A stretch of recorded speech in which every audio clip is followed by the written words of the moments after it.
Hello student, welcome to decision classes online. I am Amit Mishra. Student, हम लोग class twelfth की NCERT की book biology पढ़ रहे हैं, जिसमें हम स्टूडेंट एनसीईआरटी की लाइन बाय लाइन एक्सप्लेन कर रहे हैं और आप लोग के लिए भी काफ़ी ज़रूरी है। और इसके पिछले 2 लेक्चर में हम जो है इसके पीछे का था, जिसमें हम पढ़े थे जो है रिप्रोडक्शन इन ऑर्गेनिज्म का सिग्निफिकेंस पढ़े थे, उसका जो है महत्व पढ़े थे। और स्टूडेंट, हम लाइफ एक्सपेक्टेंसी और लाइफ स्पॉन में डिफरेंस देखे थे। साथ ही साथ डिफरेंस नहीं, बीएस देखे थे कि लाइफ स्पॉन क्या होता है, लाइफ एक्सपेक्टेंसी क्या होता है। और जैसे कुछ एनिमल और पक्षी और पौधे का जो एनसीईआरटी ने लाइफ एक्सपेक्टेंसी दे रखी थी, जिसका कुछ का नहीं दे रखा था, उसको हमने आप लोगों को एग्जैक्ट वैल्यू लिख के दिखाया। और स्टूडेंट जो है, बाद में फिर हमने पढ़ा कि रिप्रोडक्शन क्या होता है। तो रिप्रोडक्शन देखिए, ये पूरी एक लाइफ चक्र होती है।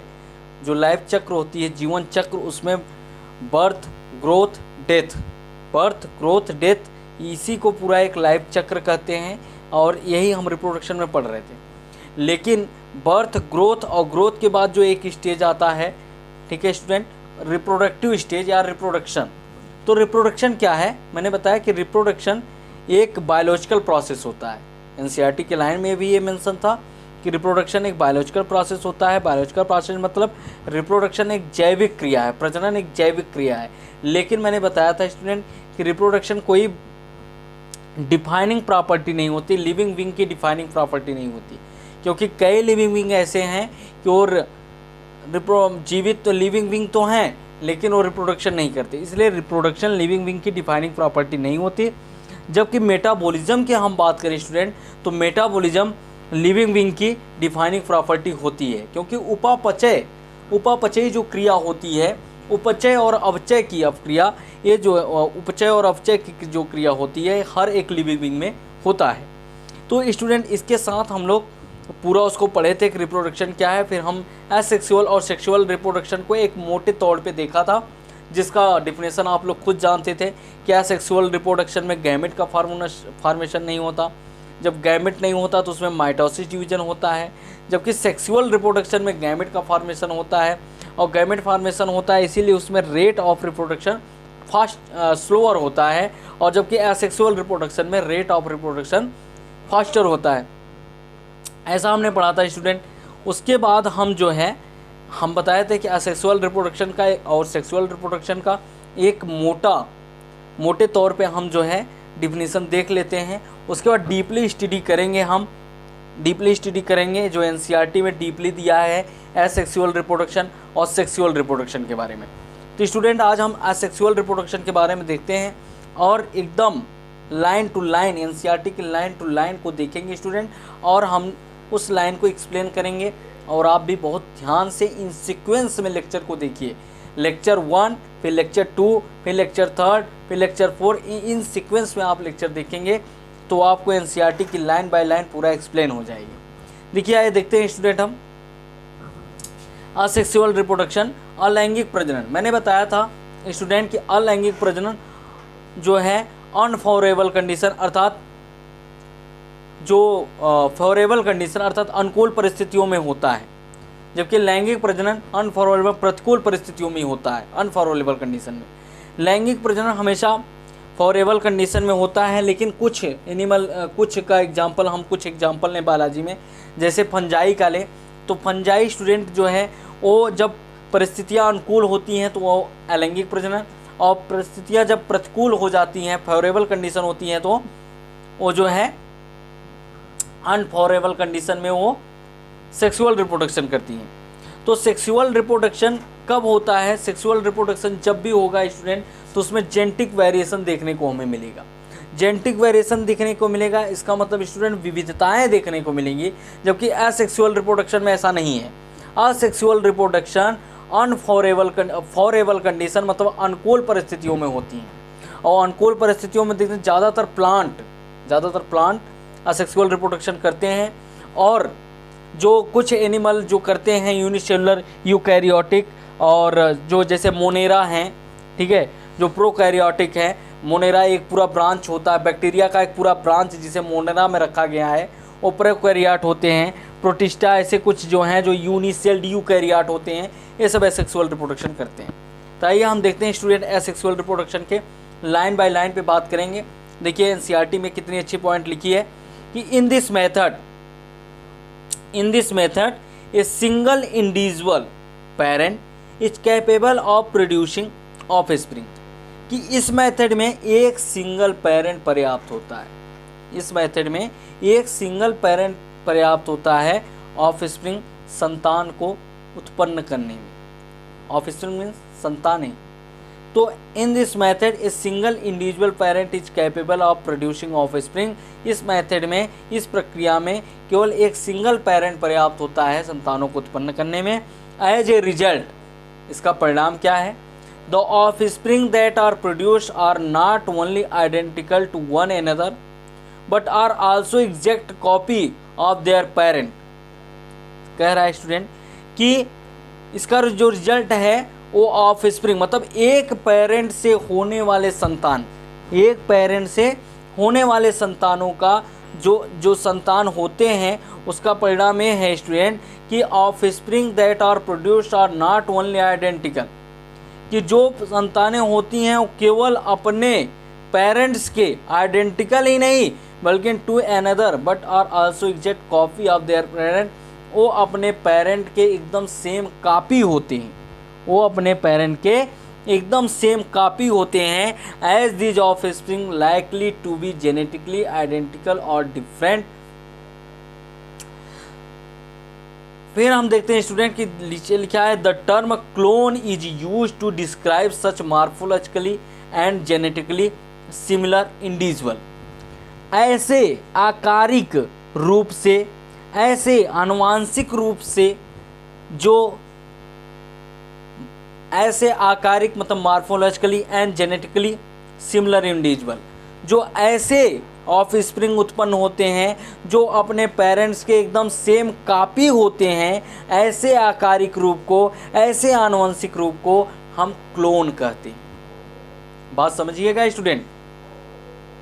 टर्म कह रहा है कि the term clone is used to describe such morphologically and genetically similar individual, means ऐसे जो उत्पन्न एक पेरेंट से जो ऑफस्प्रिंग उत्पन्न हुई हैं, एक पेरेंट से जो ऑफस्प्रिंग उत्पन्न हुई हैं, वो ऑफस्प्रिंग, ऐसे आकारिक ऑफस्प्रिंग, ऐसे आनुवंशिक रूप वाली ऑफस्प्रिंग को हम क्लोन शब्द से जानते हैं। क्लोन अर्थात ये अपने पेरेंट्स की एकदम सेम कॉपी होती हैं, क्योंकि असेक्सुअल रिप्रोडक्शन में एक ही पेरेंट इन्वॉल्व होता है। असेक्सुअल रिप्रोडक्शन में एक पेरेंट इन्वॉल्व होता है। ठीक है स्टूडेंट, उसमें कुछ जो है एग्जाम्पल दिए गए हैं, जैसे देखिए यहाँ देखिए फिगर नंबर 1.2 पे, फिगर नंबर 1.2 पे हम बात करते हैं स्टूडेंट। फिगर नंबर 1.2 पे बात करते हैं, देख लेते हैं। देखिए स्टूडेंट,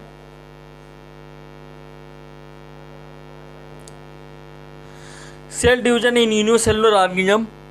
ये जो यूनिसेलुलर ऑर्गेनिज्म है उसमें हम देखते हैं ये बडिंग ईस्ट में हो रहा है, जबकि बाइनरी फिजन अमीबा में। तो हम पहले बडिंग देख लेते हैं, ईस्ट में किस प्रकार बडिंग हो रही है। तो हम देखते हैं ईस्ट का ये पेरेंट सेल है, ईस्ट में ये उसका फर्स्ट पेरेंट सेल है। फिर क्या होता है स्टूडेंट कि ईस्ट में एक लेटरल आउटग्रोथ, जिसे पार्श्व अतिवृद्धि कहते हैं, वो डेवलप होता है। ईस्ट में एक पेरेंट सेल होता है, सिंगल सेल, उसमें लेटरल आउटग्रोथ, ये जो ऊपर दिख रहा है आपको, ये वाला पार्ट, ये इसको लेटरल आउटग्रोथ, हिंदी में पार्श्व अतिवृद्धि बोलते हैं, ये डेवलप होता है। फिर स्टूडेंट क्या करता है, ये लेटरल आउटग्रोथ की वृद्धि होती है और बड़ा हो जाता है। एक पेरेंट सेल था, बड मतलब ईस्ट में बडिंग कैसे होती है, ईस्ट में असेक्सुअल रिप्रोडक्शन बड के द्वारा होता है। तो बड कैसे पेरेंट से अलग होते हैं उसको हमें देखना है। ये ईस्ट का जो है स्ट्रक्चर दे रखा है फिगर नंबर 1.2 एनसीईआरटी का, जिसमें हम देखेंगे स्टूडेंट जो पेरेंट सेल हैं, सिंगल पेरेंट सेल हैं, जिसमें न्यूक्लियस आपको दिखाई दे रहा है। फिर ए पेरेंट सेल में लेटरल आउट ग्रोथ की वृद्धि होगी, अर्थात पार्श्व वृद्धि एक बनेगा। फिर तीसरे स्ट्रक्चर में दिखाई दे रहा है कि ये जो लेटरल आउट ग्रोथ है इसमें वृद्धि होगी। एक पहले लेटरल आउट ग्रोथ निकलेगा, जो निकला है पेरेंट सेल में नहीं निकला है। उसके बाद जब पेरेंट सेल में कुछ फिर पेरेंट सेल में क्या होगा कि लेटरल आउट ग्रोथ निकलेगा। लेटरल आउट ग्रोथ में तीसरे स्टेज में देखिए, उसे लेटरल आउट ग्रोथ का क्या होगा, डेवलपमेंट होगा, अर्थात यह बड़ा हो जाएगा। जब ये बड़ा हो जाएगा स्टूडेंट, तो इसमें उपस्थित न्यूक्लियस डिवाइड होगा और एक पेरेंट सेल में रह जाएगा और एक न्यूक्लियस बड में चला जाएगा। देखिए चौथे में देखिए, एक न्यूक्लियस पेरेंट सेल में रह गया और एक न्यूक्लियस बड में चला गया, और यही बड बाद में एक नए ईस्ट का निर्माण करते हैं, एक नए ईस्ट प्रोड्यूस करते हैं, एक नई ईस्ट प्रोड्यूस करते हैं। पेरेंट सेल से अलग हो जाते हैं बड, और जो है एक नए ईस्ट का निर्माण कर देते हैं। समझ में आया स्टूडेंट? ये पेरेंट सेल है। पेरेंट सेल में क्या हो रहा है, एक बड निकल रही है। इस बड को लेटरल आउट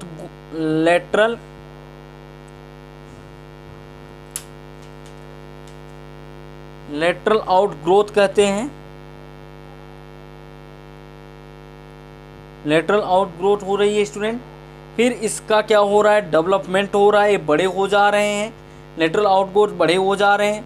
फिर जो इसमें न्यूक्लियस पाया जा रहा है, ये स्टूडेंट क्या होगा, ये डिवाइड होके एक बड में चला जाएगा और एक पेरेंट सेल में रह जाएगा। एक बड में चला जाएगा और एक पेरेंट सेल में रह जाएगा। फिर न्यूक्लियस का डिवाइड हो गया, एक बड में चला गया, पेरेंट सेल हो गया। फिर एक बड पेरेंट सेल से अलग हो जाएंगे और एक नए ईस्ट का निर्माण करेंगे। तो ईस्ट में जो एसेक्सुअल रिप्रोडक्शन होता है बाय बडिंग के द्वारा होता है। और बड कैसे होते हैं स्टूडेंट, मैंने बताया आपको स्ट्रक्चर को समझा के।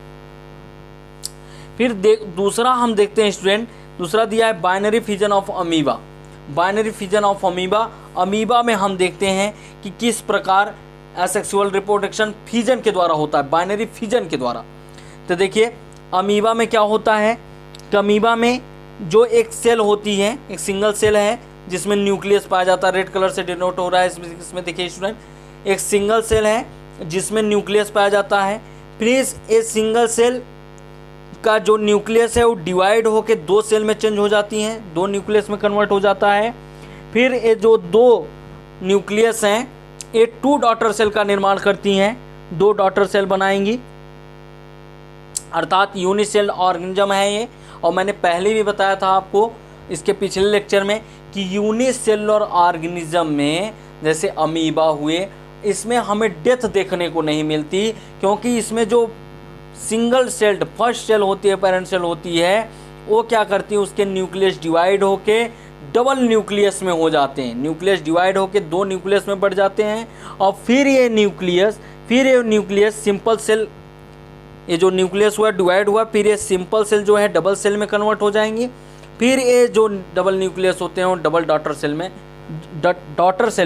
टू डॉटर सेल में कन्वर्ट हो जाते हैं। अर्थात न्यूक्लियस का इसमें डिवीजन होता है और एक न्यूक्लियस स्टूडेंट कन्वर्ट होके दो नए बॉडी का निर्माण करते हैं, अर्थात दो न्यूक्लियस हो जाते हैं, फिर दो न्यूक्लियस टू डॉटर सेल का निर्माण करते हैं। अर्थात इसमें यूनिसेलुलर ऑर्गेनिज्म में हमें डेथ देखने को नहीं मिलती। देखिए एनसीईआरटी में एकदम अच्छे से दिखाया गया है, ये अमीबा है जिसमें बाइनरी फिजन हो रहा है। बाइनरी फिजन मतलब होता है स्टूडेंट, बाइनरी माने होता है दो हिस्सों में बंटना। बाइनरी माने दो हिस्सों, फिजन मतलब बंटना, दो हिस्सों में बंटना। तो बाइनरी फिजन हो रहा है। देखिए जो इसमें दिया गया है एनसीईआरटी में फिगर नंबर 1.2 में क्या लिखा है, cell division in unicellular organism. First दिया गया है बडिंग इन ईस्ट। तो ईस्ट में बडिंग किस प्रकार से हो रहा मैंने बताया, बड किस प्रकार से निकलते हैं, बाद में न्यूक्लियस डिवाइड होते हैं, एक बड में चले जाते हैं, एक पेरेंट सेल में होते हैं, बाद में यही बड अलग होकर एक नए ईस्ट का निर्माण करता है। उसके बाद दूसरा है जो B, binary fission in amoeba. तो बाइनरी फिजन इन अमीबा हम देख रहे हैं एनसीईआरटी में, बाइनरी फिजन इन अमीबा देख रहे हैं। तो बाइनरी फिजन इन अमीबा में स्टूडेंट हमने देखा जो न्यूक्लियस हैं उस रेड से डिनोट हो रहे हैं, बाद में ये क्या कर जाएंगे, कन्वर्ट हो जाएंगे टू न्यूक्लियस में, और ये टू न्यूक्लियस जो है टू डॉटर सेल का निर्माण करते हैं, अर्थात टू बॉडी का निर्माण कर लेते हैं। और इसमें हमें देखने को नहीं मिलता डेथ। उसके आगे का स्टूडेंट जो है हम देखेंगे लेक्चर में। आज हम एसेक्सुअल रिप्रोडक्शन में बडिंग और अमीबा में बाइनरी फिजन, ईस्ट में बडिंग को अच्छे से देखें और समझें। आगे के लेक्चर में स्टूडेंट जो हमारा Penicillium, conidia formation, gemmule formation, hydra में बड कैसे हो रहा है, ठीक है, उसको हम देखेंगे। ठीक है स्टूडेंट, थैंक यू स्टूडेंट।